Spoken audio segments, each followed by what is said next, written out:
September 4 നമ്മുടെ intraday സ്റ്റോക്കിൻ്റെ performance എങ്ങനെയാണെന്ന് നോക്കാം. നമുക്ക് 3 സ്റ്റോക്കുകളാണ് റെക്കമെൻഡ് ചെയ്തിരുന്നത്. ഒന്ന് ബയോകോൺ.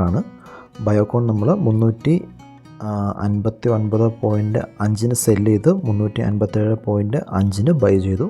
അപ്പോൾ നമുക്ക് 2 രൂപയുടെ പ്രോഫിറ്റ് അവിടെ കിട്ടിയിട്ടുണ്ട്.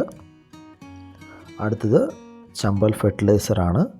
അവിടെ നമ്മൾ ഒരു 2 രൂപയോളം ക്യാപ്ചർ ചെയ്തിട്ടുണ്ട്. ലാസ്റ്റ് വന്നിരിക്കുന്ന കോൺകോർ ഇക്വിറ്റിയാണ്. അതിലും നമ്മൾ അറൗണ്ട് 2 രൂപ നമ്മൾ ക്യാപ്ചർ ചെയ്തിട്ടുണ്ട്. ഇത് മൂന്നിൻ്റെയും ടാർഗറ്റ് സെപ്റ്റംബർ 4 അച്ചീവ് ആയിട്ടുണ്ട്. സെപ്റ്റംബർ 5 അവിടെ ടെക്നിക്കൽ അപ്ഡേറ്റ് നടക്കുന്നതുകൊണ്ട് നമുക്ക് കോൾസ് ഒന്നും ഉണ്ടായിരുന്നില്ല.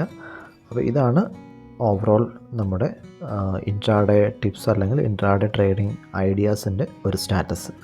നിങ്ങൾക്ക് ആർക്കെങ്കിലും ട്രേഡിംഗ് അക്കൗണ്ടോ എന്തെങ്കിലും സപ്പോർട്ട് ആവശ്യമുണ്ടെങ്കിൽ സ്ക്രീനിൽ കൊടുത്തിരിക്കുന്ന വാട്സപ്പ് നമ്പറിൽ നിങ്ങൾ കോൺടാക്റ്റ് ചെയ്യാവുന്നതാണ്.